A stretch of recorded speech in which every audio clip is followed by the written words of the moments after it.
Welcome to this explainer.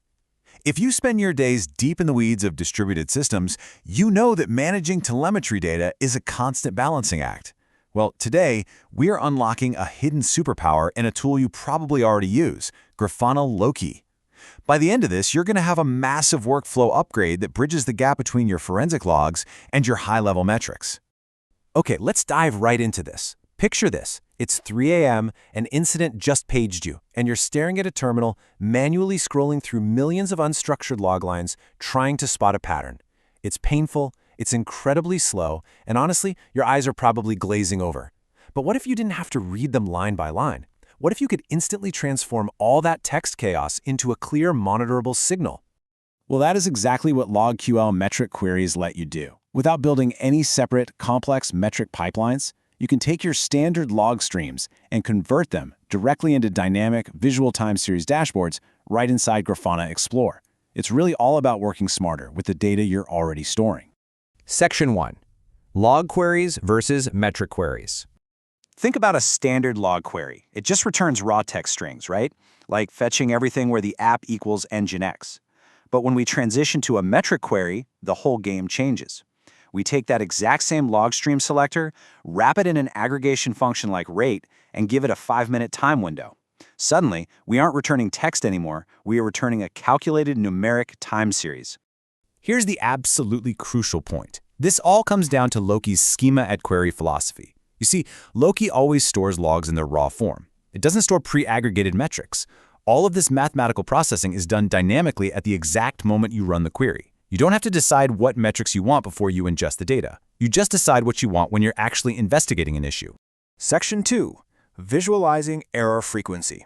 First up, we have count over time. Just like it sounds, this function calculates the absolute total number of log entries within a specific time window. This is totally perfect for auditing specific, definitive events. For example, if you need to know exactly how many times a user failed to log in during the last hour, count over time gives you that exact integer. Then we have the rate function.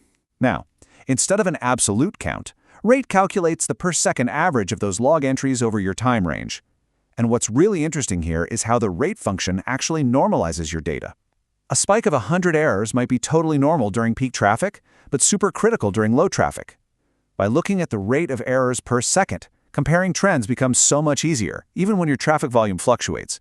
Let's actually break down the math on this to put it into perspective. Say we run a query looking for the word error over a 5-minute window. Now, count over time might return 37.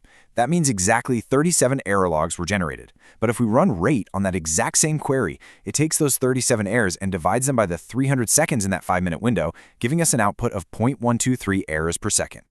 Section 3. Aggregating by service labels.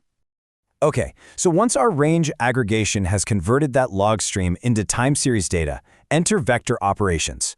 We use these to logically group and organize those metrics. This is exactly how we reduce the dimensionality of our data so it's actually readable on a dashboard. And the absolute champion of these vector operations, that's SumBayou. You know, traditional metric stores really struggle with high cardinality data. Things like unique pod names or specific user IDs, because they just explode the storage requirements. But LogQL extracts these labels dynamically at query time. SumBy simply wraps around our rate function and combines multiple chaotic time series into neatly summarized results categorized by a specific dimension, like your environment or your service name.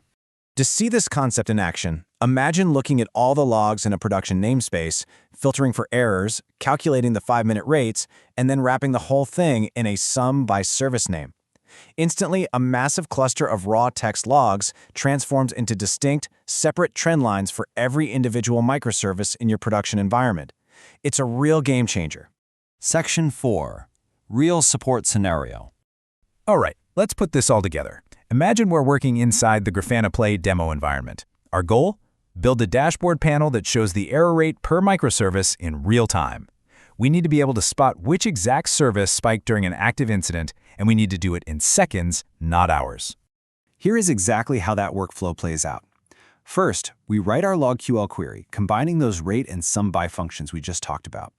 Next, we simply switch the visualization type from the default log list view over to a time series graph. We add this panel to our incident response dashboard. And finally, we just watch the data flow in to spot the anomaly. And wow, here is the payoff. We suddenly have a chart generated purely from raw text logs. We can instantly see that while the front-end and payment gateway services are totally stable, the auth service is experiencing a massive spike. We didn't have to read a single log line to know exactly where the fire is. The return on investment for this technique is just absolutely massive. By leveraging LogQL this way, you're extracting critical service-level indicators directly from your logs. You gain an incredible layer of resilience and cost-effectiveness because you aren't clogging up a dedicated metric store with high cardinality metadata. You are truly getting the best of both worlds, the forensic detail of logs and the high-level visibility of metrics. Which leaves us with a pretty fascinating question to end on. If you can take any unstructured log pattern, from specific customer behaviors to hidden system latency, and turn it into a monitorable metric instantly, what hidden insights are sitting in your logs right now just waiting to be visualized? Open up Grafana Exploit today, try wrapping a simple rate function around your usual log queries, and see what you discover.